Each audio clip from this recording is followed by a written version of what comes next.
Hey, this is Matt from Trivium, and we're talking metal. Metal, for me, has always been beyond a genre of music. I think that metal isn't something that's meant to just be turned on and off when you're driving or when you're exercising. Yeah, that's what it is to some people, but for me and for the people that I feel like our band surrounds itself with, namely our supporters, our fans, our close friends, metal is a lifestyle. It's not something casual. It's something, it is what you are. It's what you eat, sleep, and breathe, and that's what we are as a band. It's our favorite genre, it's what we make, it's what we play. The music that we make is the music that we want to hear as metal fans.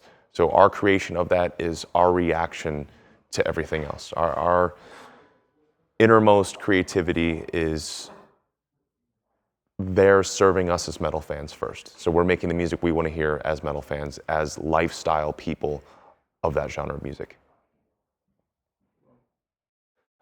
Obviously, the three biggest subgenres that have played a role in my life, first of all, would probably be death metal. Death metal is one that I've always been a big fan of, but it hasn't necessarily influenced too much of what Trivium is as a whole.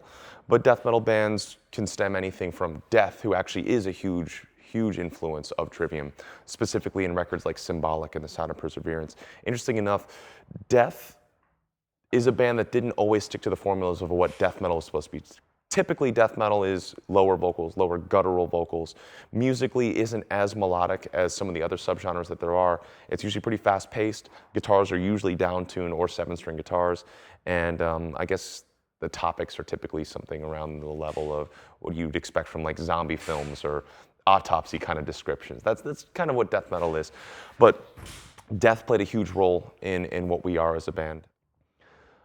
Melodic death metal, I know when I was trying to describe this to some friends, some other bands that don't really know the subgenres as well, and they always kind of like, they get lost when you go into these subgenres. But I feel like melodic death metal is incredibly different from death metal. Now, the big difference with melodic death metal, the forefathers, the founders of what this style was, the ones who kind of honed in on it, were a lot of bands from Gothenburg, Sweden. And what they did, they actually created, it was originally coined as the Gothenburg sound.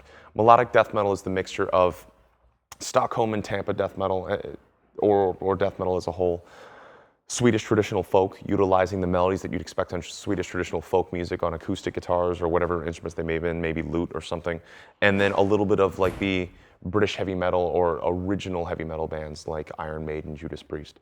So In Flames, for example, is a band that at the core incorporates a little bit of that Tampa death metal, Swedish traditional folk, and then that Iron Maiden, Judas Priest thing, and spins it into something entirely their own. Melodic death metal, if I never got into In Flames, I don't think we'd be here right now. We wouldn't have gotten signed. What melodic death metal showed me the first time I heard it, it was through a song called Jotun, J-O-T-U-N by In Flames off the Horacle album.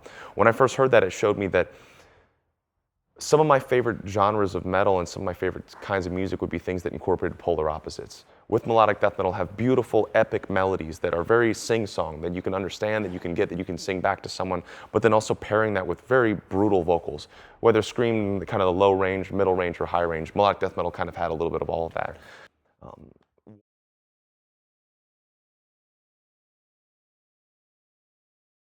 Fun interview. It was nice to talk about things outside of the record, yeah. Yeah, because, you know,